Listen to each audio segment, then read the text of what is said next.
Hey guys, Chris White here with Fiercely Loving Fathers. I wanted to share with you a story that has been really impactful for me in raising my boys and that I hope will be useful for you. There's a poem by Khalil Gibran that is on children that you might have heard before, and it starts, "Your children are not your children. They are the sons and daughters of life's longing for itself. And though they come through you, they come not from you."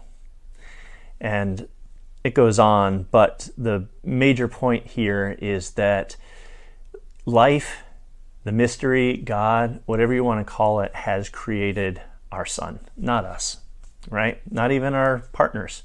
It happened up into them and through them, but they didn't actually do the creating. This is a gift from life itself, back to life itself. And the idea is that when that child goes from a single-celled organism all the way through its lifespan, across time, and becomes fully himself and offers his gifts back to the world, that's the whole purpose. This long developmental arc where life births something and then gifts back to the world.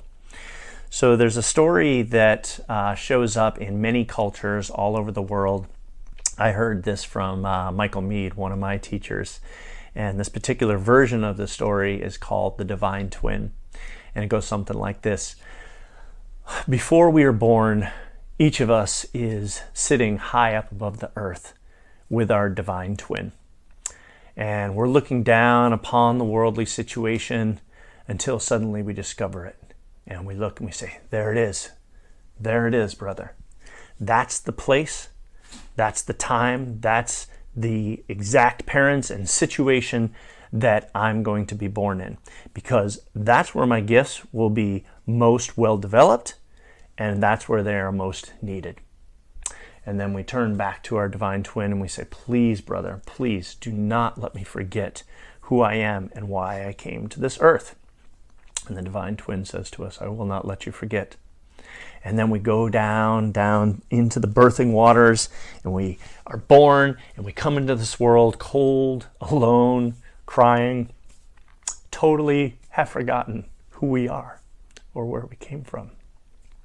And then life is this series of interactions and processes where we're waking up, and initially we're learning all about the culture around us, and we're making what's called second agreements. We're making agreements with our parents, we're making agreements with the culture around us about how we're going to live and how we're going to be.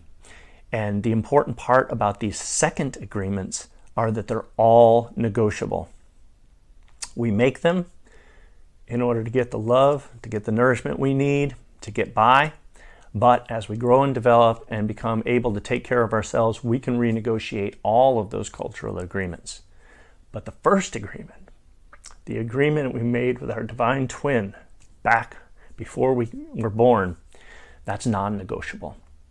And so hopefully with time, as we grow and we develop, maybe in our second decade, maybe third, who knows when, it's different for different people, we start to hear the whispering of the divine twin in our ear. Remember who you are, and remember what you came here to do.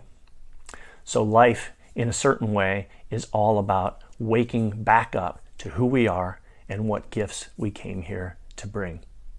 And in Fiercely Loving Fathers, that is one of the major aims that, or one of the major frames that I bring to this conversation, seeing our children uniquely, particularly in their authenticity and what they're aimed at, what is the star of their full potential, and how can we support them in growing into that.